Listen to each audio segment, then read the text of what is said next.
Hello everyone and welcome back to another LEGO Star Wars The Skywalker Saga video.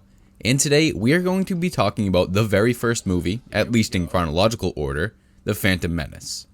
I finally finished The Phantom Menace yesterday on stream, which is uploaded so you can go check that out if you missed it. And it was such a great first experience and introduction to this breathtaking game. And it took me so long to beat because I honestly just love the exploration. As much as I try to stay focused, I always end up solving random puzzles and helping out the locals. But The Phantom Menace has 5 actual levels to play through, and I'm going to be ranking them based solely on my personal preference from worst to best in a sort of top 5 style video. And I plan on doing these types of videos for every episode as I beat them.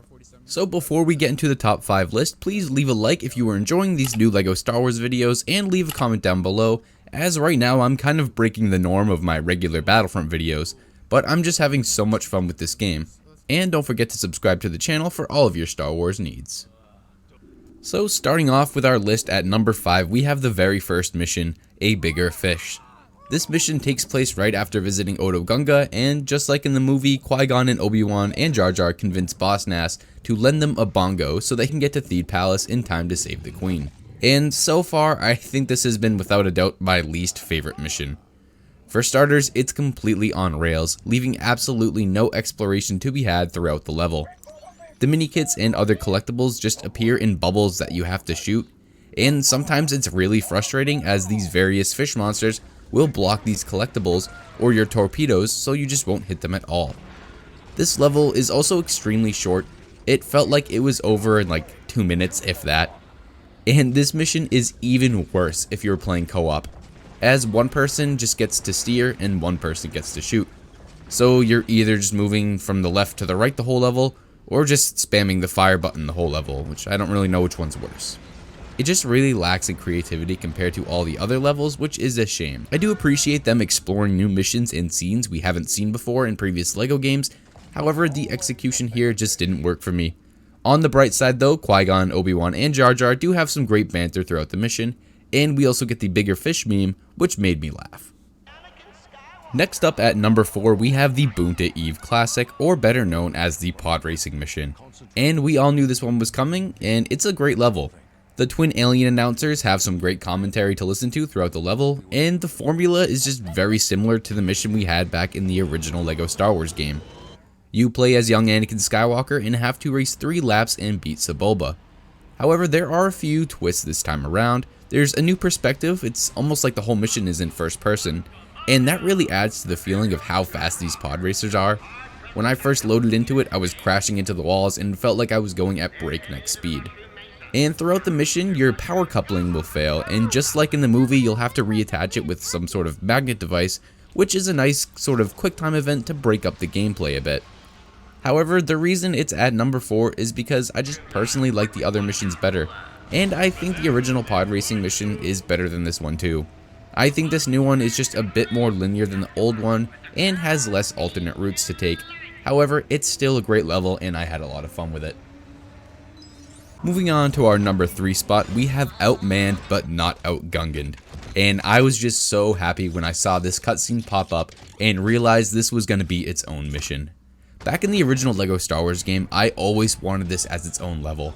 I think the open battle between Gungans and droids would just be an amazing setting, and well, honestly, I was right. I love the feeling of anticipation as you prepare your defenses and build barriers, as well as loading the boomas into the catapults and defending your army from squadrons of droids penetrating the shield. And I'm really just a sucker for the Naboo Plains map, so I thought this level just looked amazing as well.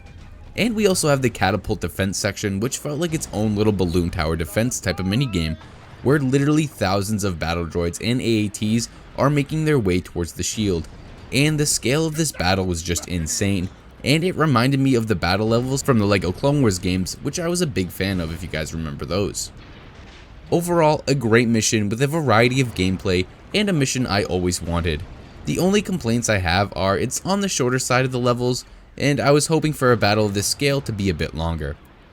I also wish during the catapult section of the level, there was sort of a defense meter, like your shield and army had a health bar or something, and you couldn't let too many droids make it into the shield without failing. I think that would have added some more tension to the level, but I'm pretty happy with what we got. And coming in second place, we have the final mission in the episode. Now this is pod racing. Man, I love this mission so much that I genuinely considered it for first place. This mission is just absolute chaos. There are just fighters all around you and turrets blasting away. It's visually amazing. And this level was also my first introduction to the space battles, and man, I am excited for more of those because I love the dogfighting. And the ship combat, it just feels so immersive, and the control of your starfighter is very tight and responsive. And we also get to play as the N1 starfighter, one of the coolest ships out there. The dialogue from young Anakin and the other Naboo pilots is really funny too, and ripped straight from the movies. I also love chipping away at the core components of the droid control ship. Just everything about this mission makes you feel like an absolute ace of a pilot. And then we also get to go inside of the ship, which is the less interesting side of the mission if you ask me. However, you get to wreak absolute havoc and blow literally everything you see to smithereens, so it's still really fun. Overall, this mission feels like it was ripped straight out of the movie, and I had an absolute blast with it, and I'm very excited to play more space battle missions. And finally, we have our number one mission for the Phantom Menace. You knew it was coming. It's Better Call Maul. The throwdown between Darth Maul, Qui-Gon Jinn, and Obi-Wan Kenobi, the Duel of the Fates. And right off the bat, even just the title of this mission was so cool to me. Better Call Maul is a reference to a show, Better Call Saul, which is a prequel show to the popular Breaking Bad series, which I'm gonna go out and say most kids have not seen, so I appreciate the developers leaving these Easter eggs for the more mature audience that they know play these games as well. But the cutscene leading up to this mission really sets the mood for this duel, with only a few jokes. They did such a good job capturing this duel in LEGO form. The scene where Obi-Wan and Qui-Gon throw off their robes and ignite their lightsabers always gave me chills, and so did this mission. And the lightsaber dueling, holy crap is it amazing. Darth Maul has his own set of attacks that you have to dodge and move around. The boss fight also has you using all of the skills you've learned so far. You have to block Darth Maul's saber attacks as he'll cut you to pieces, and you have to use the Force to deflect debris that he throws your way, and you have to use combos and saber throws to chip away at Maul's health, all while defending from his attacks. And I'm just blown away. I really didn't expect the saber combat to be this intense for a LEGO game, but I am over the moon about it. This level also features some light platforming and puzzles as Maul retreats every time you take away a health bar, until you're finally at the big red ray shield room where Qui-Gon meets his end. Everything about this level is just on point.